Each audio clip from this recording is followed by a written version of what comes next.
오늘 성품 시리즈 세 번째 시간 절제에 관해서 말씀을 나누겠습니다. 성경에서 말하는 절제의 정의, 뭘 절제라고 얘기할까? 승리를 이끄는 힘입니다. 뜻밖이죠.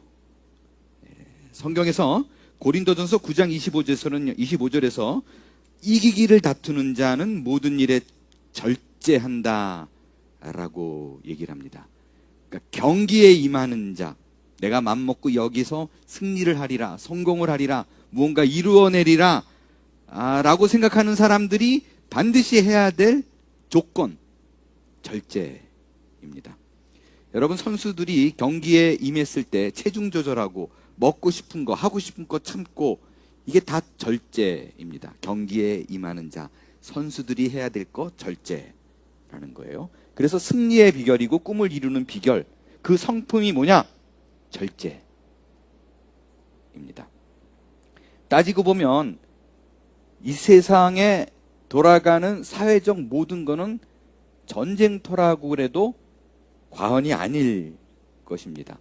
왜 세상이 이렇게 전쟁터가 되고 싸우며 이기는 그런 일이 발생했는가? 이거 거슬러 올라가 보면요, 모든 죄는 첫 시작이 누구부터예요? 아담과 하와부터예요. 아담과 하와가 절제하지 못해서 벌어진 일이에요. 뭘 절제 못했어요?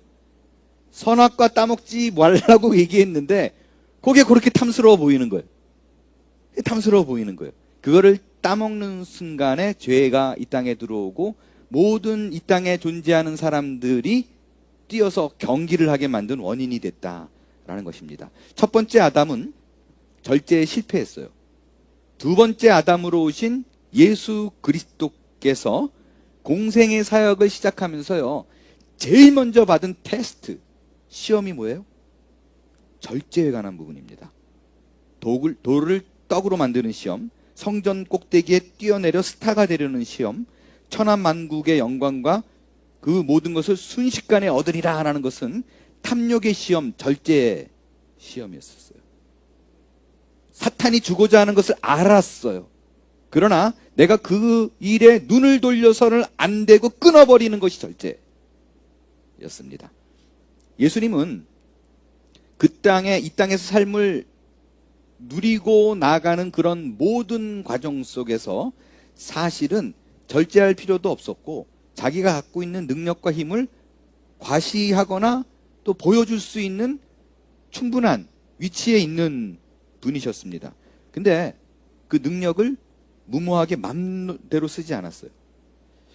예수님을 잡으러 왔을 때, 군사들이 이제 가룟 유다를 앞세워서 왔을 때 베드로가 그 말고의 귀를 잘랐잖아요. 그럴 때 예수님이 귀를 붙여주고, 야, 너 칼 집어넣으면서 넣으라고 하면서 한 말이 뭐냐면, 야, 내가 지금 12군단이 더 되는 천사를 보내는 능력이 없는 줄 알아? 내가 당하는 게 힘이 없어서가 아니야 라고 하며 자기가 갖고 있는 힘을 절제했습니다. 쏟아내면 안 됐기 때문에 그런 거예요. 그게 절제입니다. 절제는 예수님의 영성이요 성품입니다. 그럼 절제의 원리를 세 가지로 오늘 볼 거예요. 첫 번째, 다스림의 원리입니다.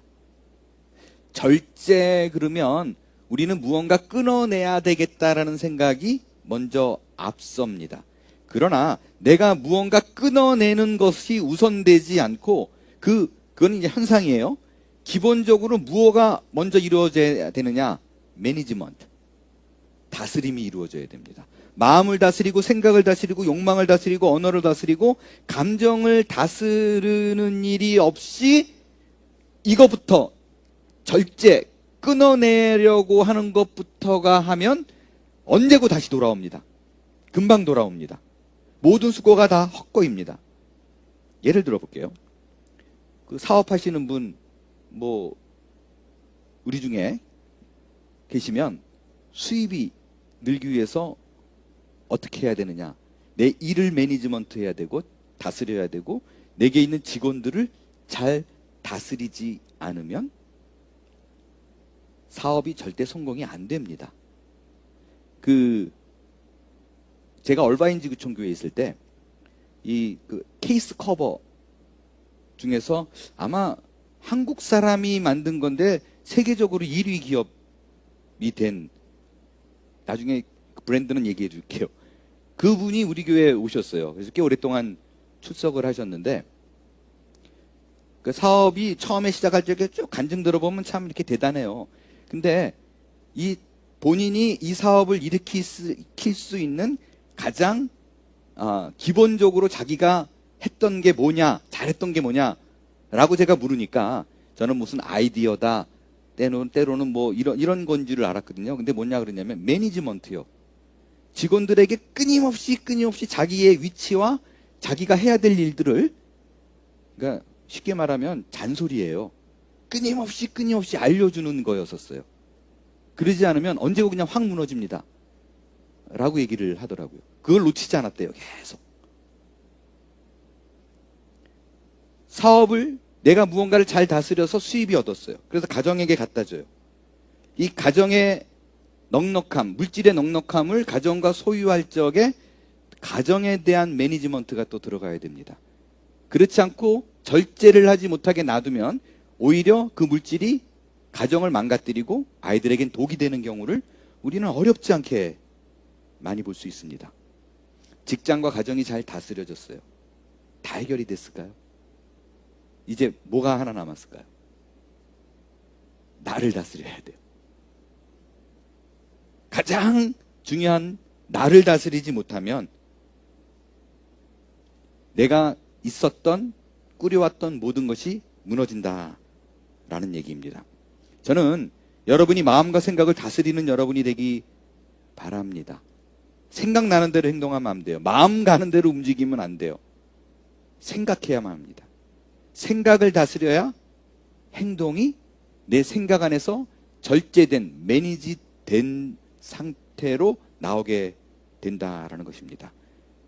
그렇기 때문에 내가 어떤 일을 하기 전에 이것이 육의 생각인지 영의 생각인지 분별하는 능력, 여러분 간구해야만 합니다. 신자 중에 가끔 이런 분들이 있어요. 끊임없이 내 안에 있는 욕망이 소스라치게 놀라는 거예요. 자기 가운데 뭔가 자꾸 하고 싶고 이루고 싶고 갖고 싶다라는 생각이 들으면 반드시 몰부림쳐가지고 어떻게든지 그것을 손에 쥐어야 되고, 이런 분들이 계시죠. 근데 이런 생각이 들 때마다 보통 이런 생각을 많이 하는 것 같아요. 내가 왜 이러지? 말씀으로 깨닫고 나면 하나님 나의 이 죄된 성품을 바꿔주시고, 그런 분들이 계세요. 여러분 근데 그렇지 않아요. 내가 경제적 능력과 형편이 되는 선에서, 그 범위에 벗어나지 않는 선에서 내가 갖고 싶은 차를 사고 내가 누리고 싶은 집을 사는 것에 대해서는 하나님이 절대 뭐라고 안 하십니다. 하나님을 자꾸 놀부 만들지 마세요. 정말 그래요.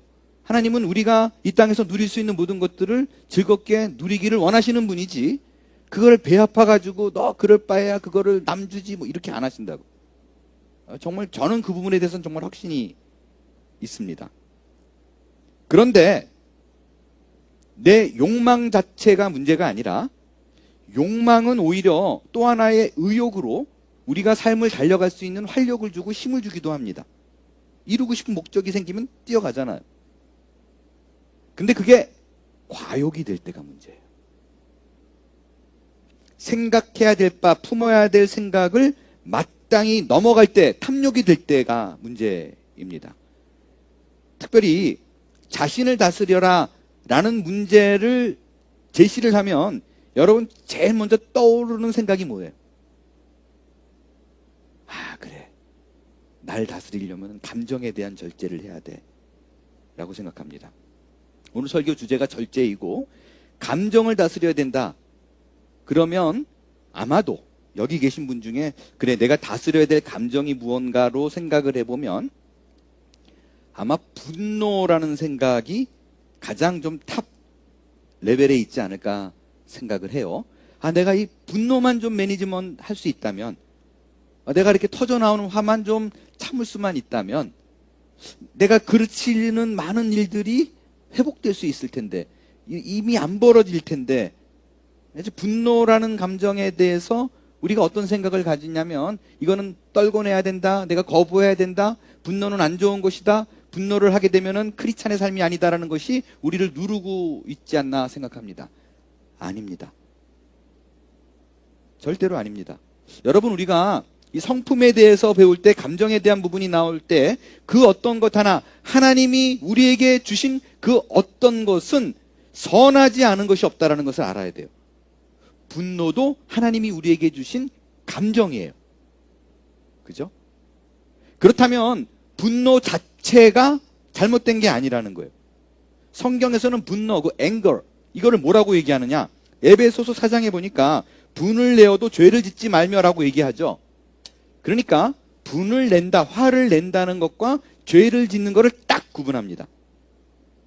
우리는 분노, 화 이런 생각을 하면 누군가가 갑자기 그냥 뭔가를 터뜨리는 샤우팅을 하면 죄다. 저래서는 안 되는데, 성경은 분노와 죄를 딱 구분합니다. 다시 말해서 분노를 하면서도 죄를 짓지 않을 수 있다는 거예요.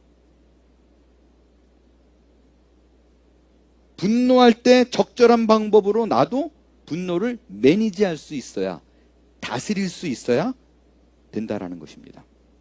그럼 분노를 하면서도 어떻게 죄를 짓지 않을 수 있는가라는 부분은 제가 뒤에서 좀 설명을 할 거고요. 먼저 분노에 대해서 생각해 보는 거는요, 분노도 역시 하나님께서 우리에게 심어주신 좋은 감정이고 목적이 있다라는 거예요. 분노의 감정은 우리에게 목적이 있어서, 뜻이 있어서 심어놓은 거예요. 여러분, 분노라는 감정이 없다면요, 옳지 않고 부당하게 돌아가는 일에 대해서 반응할 수 있는 우리의 감정의 통로가 없어요. 무슨 말이냐면 이런 것 같아요. 페인, 통증처럼 고통스러운 게 어딨어요. 저는 아직 모르지만 안 걸렸지만 대상포진 걸리신 분들이 계시잖아요. 그리고 뭐죠, 이렇게 뭐죠? 바람만 닿아도 아픈 거. 통풍? 이런 거 걸리면 그렇게 아프다고. 아주 견딜 수 없이 아프다고 그러더라고요. 그러면 우리는 어떤 생각이 드냐? 하나님 왜 나를 이렇게 고통스럽게 하십니까? 그래서 만약에 통증을 걷어가면 어떤 병이 된다고요? 문둥병이 되는 거예요. 손가락이 떨어져도, 디어도, 불에 올려도 아프지 않은 거예요. 그러니까 통증은 정말 내가 거부하고 싶고 받아들이고 싶지 않은 것에도 불구하고 하나님이 우리에게 심어놓은 거는 이유가 있어요. 어떤 목적으로 심었어요? 어느 기관이 지금 망가져가고 있다는 것을 let me know, 알려주기 위해서 심어 놓는 것입니다. 중요한 감각이에요.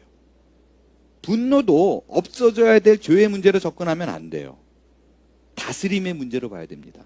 내가 그 분노, 앵거라는 감정을 어떻게 컨트롤하느냐에 따라서 내게 굉장한 유익으로 작용할 수 있는 게 분노예요. 분을 내어도 죄를 짓지 않는 경우가 어떤 경우가 있는가? 예수님의 케이스에서 살펴볼 수 있습니다. 예수님이 예루살렘에 입성해서 대노했죠. 분노했죠. 상을 업고 독사의 자식들아 그러고 아주 그냥 상상할 수 없는 욕들을 퍼부었습니다. 말씀드렸지만 저는 이게 잘못된 건 줄 알았어요. 중학교 때 성경 읽다가 예수님이 사랑의 하나님이라고 그러는데 이럴 수는 없다. 정말 그때 큰 충격을 받았어요. 이게 뭐가 잘못된 거 아닌가? 뭐 가짜가 누가 나타나서 그 뒷얘기가 너무 궁금한 거예요. 실제 그랬었어요. 예수님이라면 어떻게 저렇게 쌍욕을 해가고 상을 엎을 수가 있는가? 이게 무슨 뜻이지? 굉장히 고민됐어요. 그러다가 성경을 읽다가 이 어느 순간에, 물론 시간이 한참 지난 후에요. 중학교 때 제가 해결한 건 아닌 것 같아요. 근데 그게 계속 걸려 있었어요. 근데 어느 순간 성경을 읽다가 깜짝 놀란 게 있어요. 예수님께서 성전에서 상을 업고 그 유대인들에게 어마무시한 욕설을 해댄 게 연출이었고 계획이었어요. 그걸 알게 됐어요. 순간 눈이 돌아가서 한 게 절대로 아니에요. 올라가면 어플이라고 각오했어요. 어떻게 할 수 있어요? 자, 보겠게요. 마태복음 21장으로 갈게요. 예수께서 성전에 들어가사 성전 안에서 매매하는 모든 사람들을 내쫓으시며 돈 바꾸는 사람들과 상과 비둘기 파는 사람들의 의자를 둘러 엎으시고, 야, 뭐 영화 찍으세요. 격하게 분노를 몸으로 표출했어요. 그들에게 이르시되 기록된 바 내 집은 기도하는 집이라 일컬음을 받으리라 하였거늘 너희는 강도의 소굴을 만드는지라 하시니라. 폭언까지 했어요. 근데 여기까지 보면 이제 아웃 오브 컨트롤이잖아요. 이해가 안 돼요. 왜 그러는가? 근데 그 다음 구절을 우리가 놓쳐서 예수님이 절제를 못했다, 아웃 오브 컨트롤 됐다라고 얘기하는 거예요. 그 다음 구절이 상상을 초월한 구절이 나옵니다. 맹인과 저는 자들이 성전에서 예수께 나오매 어떻게 했다고요? 고쳐주시니. 이게 지금 앞에 막 대노하는 장면하고 사람들을 고쳐주는 장면하고 연결이 돼요? 영화도 이렇게 만들면 욕먹을 거예요. 아니, 상상을 한번 해보자고요. 아버지가 의사예요. 의사인데 막 그냥 애들한테도 막 그러고 막 부부싸움 신나게 했는데 띵동 무슨 일이에요? 그랬더니 누가 아파가지고 왔대요. 그럼 들어오세요. 그리고 이렇게 고치면 그 정상 아니죠? 사이코패스가 그럴 수 있죠. 예수님이 사이코패스예요? 이 말은 뭐냐면요, 이게 가능한 거, 앞에는 분노하고 터트리지마자 바로 이어서 병자들을 불쌍히 여길 수 있는 마음을 가질 수 있는 거는 앞에 내용들이 다 계획된 거예요. 연출된 거예요. 자기의 어떤 감정에 동요 없이 분노라는 감정을 사용한 거예요. 분노라는 감정에 지배당한 것이 아니라 분노라는 감정을 내 사역에 갖다가 쓰신 거예요. 자, 조금 더 여러분하고 직접적으로 연관이 있는 예를 하나 들어볼게요. 제가 그 자녀교육 세미나 11살 이하 부모들을 이렇게 모아서 가정교육 세미나를 꽤나 많이 했었습니다. 그때 제가 항상 제일 중요하게 못 박아 놓도록 얘기하는 부분 중에 하나가 뭐냐면요, 아이들은 잘못한 건지 잘한 건지 몰라요. 그죠? 내가 이게 하는 게 엄마를 도와주려고 그러다가 엉뚱하게 뭐 일을 저질러 놓고 엄마 도와줬다라고 생각을 하는 경우도 많아요. 그러니까 라이팅과 이게 롱팅을 잘 구분 못해요. 근데 가르쳐야 될 때는 언제는 그냥 이렇게 따뜻하게 하다가도 이게 안 고쳐지면 엄마가, 아빠가 언성을 높이고 심하게 심지어 매를 드는 경우도 있을 수 있죠. 그죠? 여러분, 그 체벌의 문제에 있어서는 성경에서 매를 드는 것조차도 그거를 교육의 하나의 방법으로 얘기하지, 뭐 미국처럼 911 불러 이렇게 안 해요. 성경은 때리라고 얘기해요. 그죠? 매질을 할 때, 혹은 내가 자녀에게 소리를 지르면서 무언가를 코치할 때 정말 중요한 게, 그 상황이 딱 벌어졌을 때 엄마가, 아빠가 하나, 둘, 셋, 이게 10가지 안 세워지는 상태면 야단치지 말라 그래요. 이게 열이 안 되고 소리부터 나오면 아이들한테 교육이 되는 것이 아니라 우리 엄마는, 우리 아빠는 감정 컨트롤이 안 되는구나. 우리 엄마는, 아빠는 화가 많은 사람이야 라는 인식밖에 안 들어간대요. 그러니까 트라우마가 생기는 거예요. 근데 샤우팅을 하더라도 철저하게 내가 분노라는 감정을 내가 컨트롤 당하지 않고 그것을 내가 매니지할 수 있다면 그때는 야단쳐도 소리쳐도 매를 들어도 가능하다라는 것입니다. 그게 분노를 내가 하고자 하는 일에 유익되게 사용하는 방법입니다. 절제된 분노는 힘이 있습니다. 분노의 감정을 하나님이 주신 것이라는 것을 잊지 마십시오. 이유가 있습니다. 창조 목적에 맞게 내가 그것을 끌어다 쓰면 되는 거예요. 그러면 내 삶이 분노를 통한 절제의 아름다움으로 승화될 수 있을 것입니다. 두 번째 원리, 집중의 원리입니다. 절제가 정말 중요한 거는요, 절제를 통해서 내 모든 에너지를 한 곳에 집중할 수 있기 때문에 그렇습니다. 절제라는 것은 끊어내는 작업입니다. 줄이는 작업입니다. 이거를 통해서 필요 없는 것을 잘라내서 내 모든 것을 한 곳에 집중해서 가능성과 잠재력이 내 안에 있는 것이 한 곳에 몰려서 막시마이즈 하도록 하는 성품의 기본이 절제예요. 그 망치로 이렇게 세면벽이요, 땅땅땅땅 두드려도 안 될 때가 있지만, 안 부서지거나 뭐 이럴 때가 있지만, 아무것도 없는 그 송곳, 뭐 조그만 손곳 있죠, 송곳. 그거는 이렇게 때려도 별로 안 아픈 그 송곳은 딱 놓고 쭉 힘있게 밀면 들어갑니다. 왜 그래요?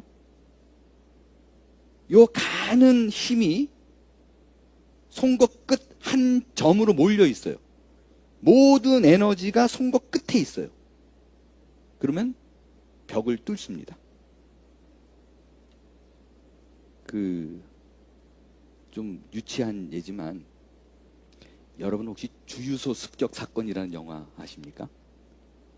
거기에 아주 유호성 도라이 한 명 있어요. 뭐 아무도 못 건드려요. 왜냐하면 여러 명이 덤벼도 그 곤조가 뭐냐면, 나는 한 놈만 패해요. 계속 손에 잡히는 한 놈만. 그러니까 그 손에 잡힐까봐 아무도 안 덤벼요. 수많은 사람이 있어도 못 덤벼요. 절제의 기본 원리는 내가 모든 것을 한 곳에 모아서 한 놈만 패는 것.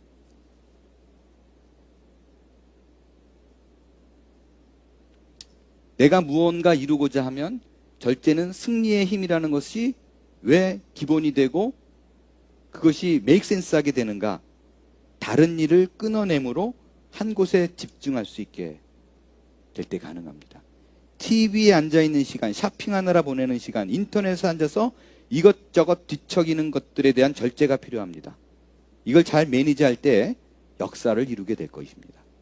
마지막 세 번째 원리입니다. virtue, 덕의 원리예요. 여러분, 크리스찬의 성품 원리는 결국에는 어디로 가는가? 나를 통해서 하나님이 드러나야 돼요.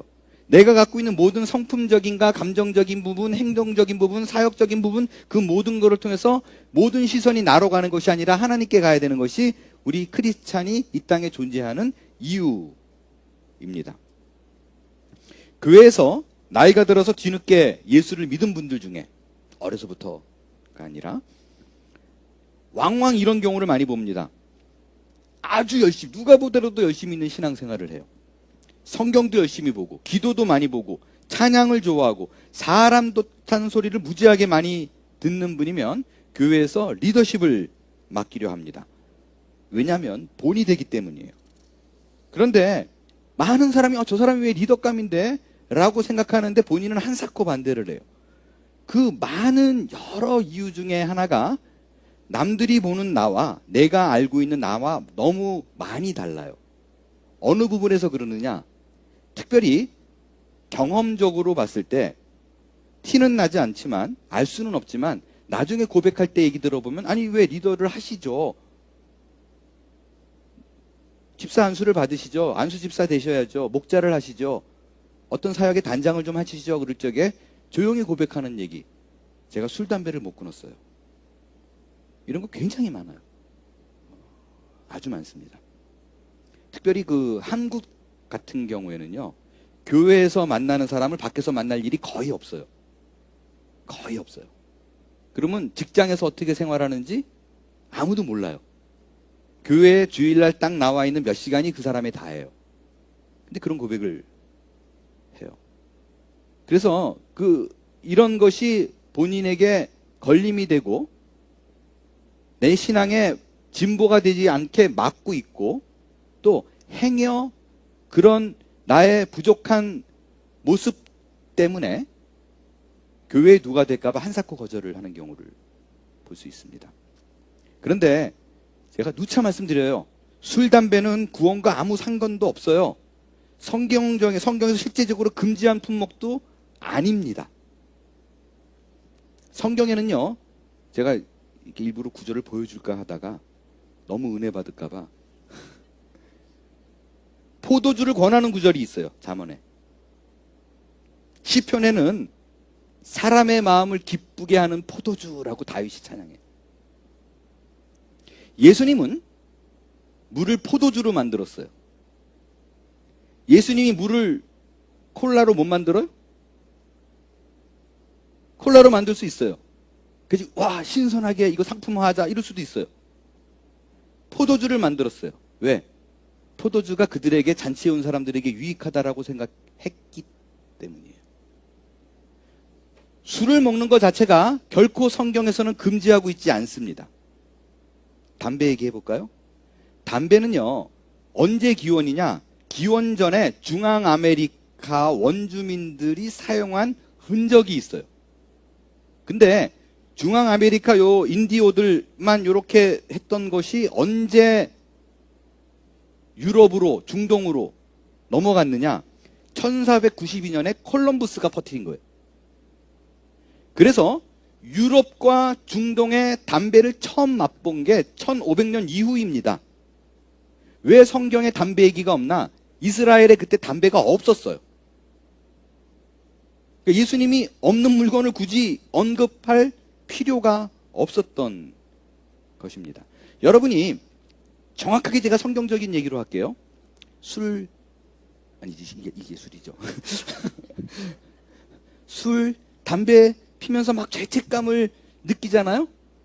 사실은 성경에 없어요. 삼겹살 먹으면서 죄책감 느껴야 돼요. 왜? 성경에는 돼지고기 먹지 말라 그랬거든요. 분명하죠? 근데 우리는 돼지고기는 맘 놓고 먹으면서 아무런 양심의 가책이 없는데 술, 담배, 성경에서 언급조차 금하지도 않은 술, 담배를 하면서는 너무 못 견뎌해요. 본인을 자책해요. 왜 그래요? 그거는 성경에 없는데 한국에 있는 교회법 때문에 그렇습니다. 제가 이제 새생명한테 너무 자세히 얘기했어가지고 구체적으로는 안 다룰게요. 시간도 많이 없으니까. 선교사들이 한국에 들어갔을 때 제일 꼴보기 싫은 게 술, 담배 하는 사람들이었어요. 술은 한국 사람은 죽자 뭐 이러잖아요. 너 죽고 나 죽자 그러고 걸레가 돼가지고 그냥 막 토하고 이건 컬처가 안 좋다. 담배는 사치품이에요. 굶어 죽는 보릿고개로 사람들이 있는데 담배 사치 금하자. 그래서 한국에만 있는 법이에요. 자, 오늘 이수영 목사님이 복음을 전하셨습니다. 그럼 이제 술, 담배 우리 해도 되네요. 다음 주부터 제가 한 해 딱. 여러분 그 찰스 펀전 목사님 있죠? 그 옆에 그 설교, 그러니까 담임 목사 설교 서재실이 강단 옆에 있었어요. 또 11시, 예를 들어서 11시 예배 또 그래가지고 스펄전 목사님 문 딱 열고 싹 들어오면 담배 연기가 따라 들어왔대요. 이렇게. 성령이. 영국에는 가능한 거예요. 그럼 우리는 한국 사람들이 미국에 사니까 이제 가능하겠네요. 다 해도 돼요? 안 돼요. 안 돼요. 절대로 안 돼요. 하면 숨어서 해야 돼요. 제가 우리 목자들한테는 그런 얘기 했었어요. 담배를 도저히 못 끊겠다, 정말 펴야겠다 싶으면 한겨울에 지붕에 올라가서 굴뚝 붙잡고 펴라. 사람들이 이게 굴뚝 연기인지 담배 연기인지 모르게 숨겨야 돼요. 하지 말아야 돼요. 절대로 하지 말아야 돼요. 왜? 내가 술, 담배를 피는 순간, 하는 순간 이상하게 우리 교회, 그러니까 제가 예전에 한번 말씀드렸는데 우리 얼바인 지구촌 교회 와가지고 크리스마스가 예수님의 생일인지도 몰랐던 사람이 있었거든요. 산타크로스 생일인 줄 알았대요. 진짜 그런 사람이 있었어요. 그런 사람도 교회 다니면 술, 담배 해야 되지 않는다는 건 또 알아요. 모든 사람들이 한국 사람이라면 예수를 믿으면 술, 담배 안 된다는 상식이 다 있어요. 근데 장로가, 집사가, 교회 리더가 술을 먹고 담배를 피면 이 사람을 욕하지 않아요. 교회를 욕해요. 다 위선자들이 저렇게 모여 앉아가지고 찡구짱구하고 앉아있다고. 그래서 안 되는 거예요. 오늘 본문이 딱 그거예요. 우상의 제물은 먹어도 돼요. 아니 아무것도 아니다. 우상이 뭐 아무것도 원래 없는 거니까 괜찮아. 해도 돼. 근데 나는 안 먹을래. 바울이 왜? 그 지식이 없어서, 괜찮다는 지식이 없어서 나 먹고 시험 드는 사람 있을까봐 난 안 먹어, 이 얘기예요. 오늘 그 고린도전서가. 왜? 모든 게 내가 어느 부분에 절제를 해야 되는가, 덕에 대한 부분이에요. 하나님의 영광을 가린다면, 누군가가 나로 인해서 상처를 받는다면 덕스럽지 못하면 예수님이 정확하게 뭐라 그랬어요? 연자맷돌을 목에 걸고 바다에 던지는 게 낫다 그랬어요. 차라리 빠져 죽는 게 낫다. 심각하게 생각할 수 있게 되길 바랍니다. 술, 담배, 구원과는 상관없어요. 하지만 나의 그 떳떳함과 당당함이 하나님을 영화롭게 못하고 힘들게 하고 누군가에게 상처를 준다면 아니라는 것입니다. 이제는 여러분이 절제하는 그런 삶을 그러고요. 한번 해보세요. 저는 했었거든요. 술, 담배 다 했었던 사람이에요. 물론 술은 좀 그 분위기를 좋아해서 제가 알코올 알러지가 있어요. 바카스 먹어도 알달달해요. 그래서 제가 근데 술 분위기는 좋아해가지고 자주 그 자리에 갔었는데 그거를 끊고 나서 건강 문제가 아니라 야 하나님이 이래서 복의 통로로 열어주시는구나를 알게 했어요. 알게 했어요. 3년 동안 막혀 있었던 이민이 빵 뚫려가지고 오게 됐어요. 일전에 드린 말씀이에요. 이거 기억하실지 모르겠어요. 스코틀랜드에서는 크리스찬 여자는 루즈를 칠하지 못한대요. 황당하죠. 그러니까 예수 믿는 사람이 한국 사람이 보기에 담배 피면 너 왜 예수 믿는 담배 펴? 이러듯이 스코틀랜드 사람은 루즈 칠하면 너 왜 예수 믿는데 루즈 칠해? 이런대요. 어쩔 수 없어요. 그들만의 교회법이에요. 그럼 하지 말아야 돼요. 왜? 그것으로 인해서 그 사람을 욕하는 것이 아니라 하나님을 욕하기 때문에 그렇습니다. 예수 믿는 놈들 다 똑같아. 그렇기 때문에 오늘 사도 바울은 이렇게 얘기합니다. 그런즉 너희가 먹든지 마시든지 무엇을 하든지 다 하나님의 영광을 위해서 하라. 이제는 여러분이 덕을 생각해야 될 때입니다. 어떤 문제든지 다 가능해요. 술, 담배 가능하다니까요. 여러분이 절제하지 못하는 그 어떤 것도 하나님이 뭐라고 시비 안 가버려요. 죄송한 얘기인데 살인하는 거나 욕하는 거나 똑같이 여기신다니까요. 하나님 앞에서는 그게 크고 작은 죄가 아니에요. 그러나 나 하나의 작은 실수로 인해서 실족해하는 영혼이 생기지 않도록 모든 일에 절제하는 지혜가 필요합니다. 절제는 덕이요 아름다운 성품이고 우리에게 맡겨진 사명이 있다라는 사실을 기억하시면서 절제를 통해서 내 삶의 승리를 맛보는 모두가 될 수 있기를 축원합니다. 기도하겠어요.